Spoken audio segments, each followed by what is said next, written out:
Hey guys, today I want to go over how to approach personal finance as a minimalist. And before we get into it, if you wouldn't mind hitting that like button, clicking subscribe, hitting that notification bell so you don't miss out on any of my content. I post new videos every week, Monday, Wednesday, and Friday. So what is a financial minimalist? It's pretty much a person that is very well balanced and knows what's right for them at the right time and not overspending on things and going over on things that aren't necessary at that time. So first I want to get into being functional but being practical at the same time. So what does that mean? It's an item that pretty much serves a purpose that is also functional and practical without being expensive or cheap, and it does that one purpose completely fine. Now there are other items out there that maybe do something on top of that and it's more expensive. So do I go for that or do I go for the one that serves both of my purposes? So what a financial minimalist would do is take those two products and say, hey, all right, this one serves my function that I need, it's practical, it's right at my budget, I don't need to overspend. And someone else that wouldn't happen to be a minimalist would say, okay, well, I can spend a little bit more and get this product and it does all these other functions, but it's, double the price.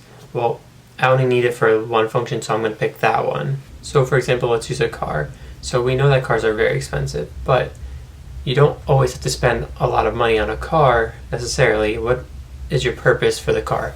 Do you take long trips? Do you need great gas mileage? Do you need it to be a certain capacity for passengers? All these different functions that you need to know about when buying a vehicle. But not everyone needs every single function of a car. Not everyone needs to have a Tesla. Not everyone needs to have a pickup truck. So depending on the criteria, you may be overspending on that car. So if we think about it in terms of a minimalist, we know that if you're just, say, a single person, you probably don't need to have an SUV that can fit a bunch of people. Maybe you just need a regular four-door sedan that can fit 5 people in it. That may save you money where you don't need to spend it, especially because some SUVs that can host more people inside of them cost more. Next, if we go over something like mileage, you definitely don't want to spend a lot of money on a car that has a huge engine if you're concerned about how much gas consumption you are actually having. If you have to go to the gas station multiple times through the week, what's the point of being a minimalist? That's like driving a Hummer. So if you go for something more economy efficient, you may be saving money and it's more of a minimalist feature. So another example would be like buying a new phone when you just bought last year's phone. Technology is always moving forward and it doesn't really ever stop. But the innovations, they keep moving, but sometimes those products, they don't always put every new piece of technology in them. So something like last year's iPhone versus this year's iPhone, not a lot of key differences. So you're overspending if you keep upgrading your phone. So having the newest item every time when they come out isn't always a beneficial or a minimalist option. Next, I want to go over following the latest trends. We know that trends are a big part of our life. We follow celebrity trends because they are our favorites and we tend to do what they do. Same with things like friends and family. We follow their trends that they do because we see them a lot. So it can be very dangerous if you follow a trend because it can be costly. For instance, we know that there are companies out there that pop up out of nowhere and they become these luxury products or brands for no reason, just because of a perhaps logo or style. For example, if we take a company like Supreme, they kind of came out of nowhere and all they did was put a logo on something that was particular and it became a trend out of nowhere. But the quality of the content itself is not any different than something you can go buy anywhere else. So from a minimalist perspective, it's not very savvy to go buy a Supreme sweatshirt for $200-$300 when you can go buy a sweatshirt for $20-$30. Why would you go buy something that has a logo on it that may mean nothing to you, even though it may look cool or something like that? But as a minimalist, you don't need that.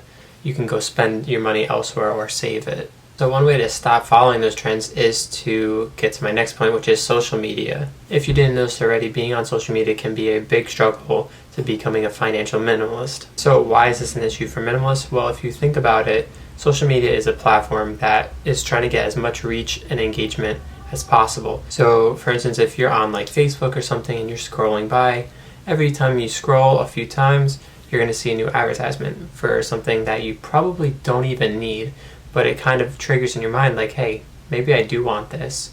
And then you go and spend that money on it when maybe you had that money spent for something else, or you just really didn't need it in general. And the issue with social media is every time you keep scrolling, it's just a new thing after a new thing. It never really stops. So it's continually questioning your mind. Okay, maybe I need this. Okay, no, I don't need this. And you keep scrolling, and then you see something else, and you're like, oh, maybe I do need this thing though. If you think about it, it's kind of like a mousetrap. There's really not a way to get out of it unless you either delete it or you kind of manage how much time you use those apps. So what I recommend is to reduce your screen time as much as you can, as your engagement will be lowered and you will be less likely to spend money. Another thing you could do is try and be on the least amount of apps as possible. Next I want to go over that it's okay to be frugal. So what does frugal even mean?